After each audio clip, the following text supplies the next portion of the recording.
Welcome to Your Daily Devotional with me, PMV. Today we will cover the last half of Revelation chapter 14, and then next time we'll really take some time to apply this chapter and especially this passage to our lives today.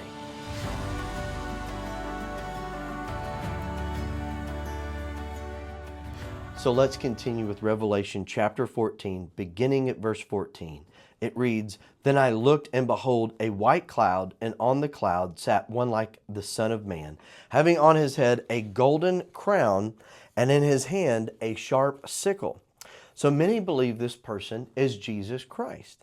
He sits on the cloud. He has the title one like the Son of Man, and he has a golden crown. It's true that Jesus will return in the clouds. His favorite title for himself in the Gospels is Son of Man, and he is crowned as King of Kings. And so therefore this very well may be Jesus. But those who object to this being Jesus do so on the grounds of verse 15. Verse 15 reads, "And another angel came out of the temple, crying with a loud voice to him who sat on the cloud, Thrust in your sickle and reap, for the time has come for you to reap, for the harvest of the earth is ripe." Okay, so the objection is, if this were Jesus, why would he take a command from an angel? But notice where the angel comes from.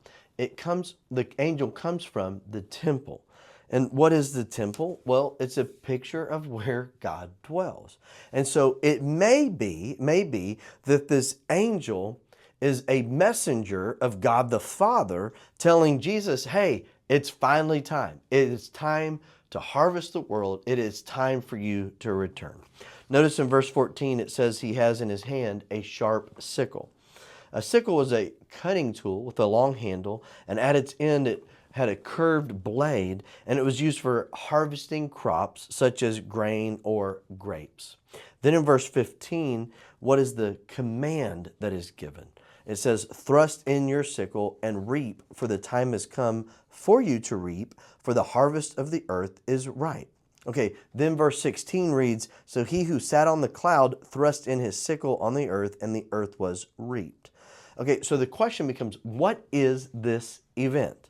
Well, as I said before, Revelation chapters 11 through 14 are an interlude in the middle of the tribulation. Chapters 11 through 13 view the mid-tribulation events from different perspectives. We've already seen that. Then chapter 14 is a preview of what the end will look like. We're reminded of what this is all moving towards. Then we'll see chapter 15 begins the last cycle of God's judgments, and the finale of God's plan for his creation begins in Revelation 17.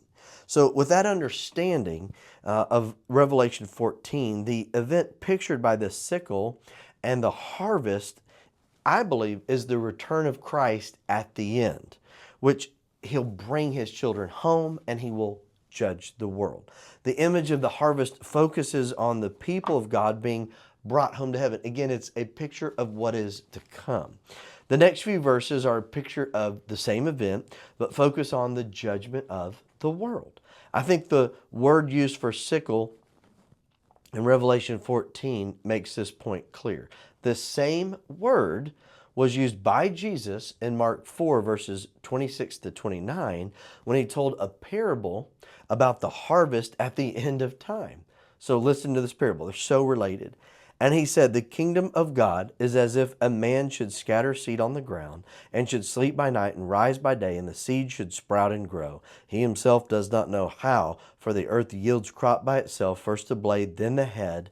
After that the full grain in the head. But when the grain ripens, immediately he puts it in the sickle, because the harvest has come." Okay, the parable of the wheat and the tares is another example of Jesus using the harvest metaphor to picture the end. In Matthew chapter 13, verses 24 to 30, there's a parable that's given there. And then a few verses later, Jesus gives an explanation of the parable. So Matthew 13, verses 24 to 30 reads, "Another parable he put forth to them, saying, The kingdom of heaven is like a man who sowed good seed in his field.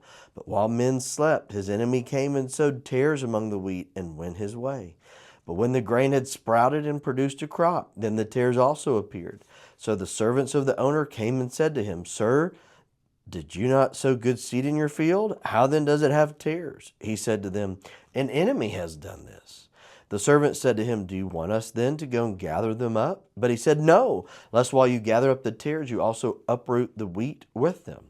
Let both grow together until the harvest. And at the time of the harvest, I will say to the reapers, First gather together the tares and bind them in bundles and burn them, but gather the wheat into my barn.